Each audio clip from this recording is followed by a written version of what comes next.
mga Dives, ito na nga, andito na naman ako sa Mama Luz. And syempre, pagdating sa mga pastries, sa mga desserts, hindi talaga pwedeng hindi sila mawala sa listahan ko. Kasi, alam mo ba, initial reaction ko, nakita kong sinerve nila yung tiramisu is, hey, sa Italy, ganyan yung ginagawa. I've never been to Italy, pero yung mga videos na pinapapanood ko, parang na-experience mo na rin, and then with the environment. And ito pa, alam niyo ba, lately, since nauuso si tiramisu, ang isa sa mga babantayan niyo is how stiff si tiramisu. Pag gumawa ka ng cream niya, dapat malabsak siya, bagsak siya, smooth.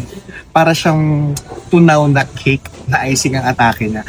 Kasi ang ginagamit nila doon is egg yolk, cream, and then mascarpone is soft cheese na medyo sweet eh. So, eto, classic.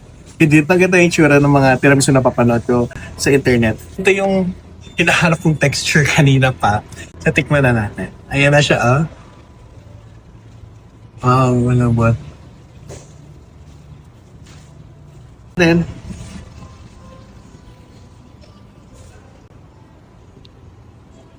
alam mo yung each components na nakalagay sa kanya, nagsha-shine siya. Initial taste mo na matitikman is the espresso, which should be coffee na watered down ang lasa niya. Tapos, well-soaked siya ng pinaka-lady fingers. Very thin.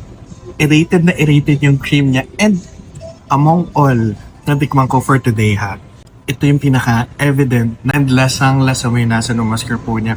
It has this slight citrusy sweet tartiness na nalalasa mo as you munch in the flavors and habang kinakalat mo sa palate mo. The espresso is mas nagiging highlight siya because of the bitterness, sweet aftertaste ng cocoa powder. Walang arte, pure experience. Flavors are simple, compact, and na-hit niya lahat ng nasa checkmark ng isang authentic and masarap na tiramisu. Grabe. 5 million thousand perfect over 10.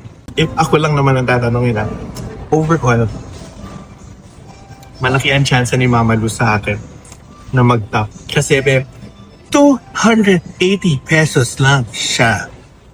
So mga Divas, ang Mama Luz Tiramisu is highly recommended and Marky Bop approved. Let me know in the comment section kung ano pa ang gusto nyo ipa-rate sa akin. And sana parating masarap ang ulam nyo kahit di tayo mayaman. Bye! At maghahanap pa tayo ng iba't ibang products na katumbas or ng mga counterpart products ng Philippines from other countries. So, yun lang! Sana parating masarap ang ulam nyo! Kahit hindi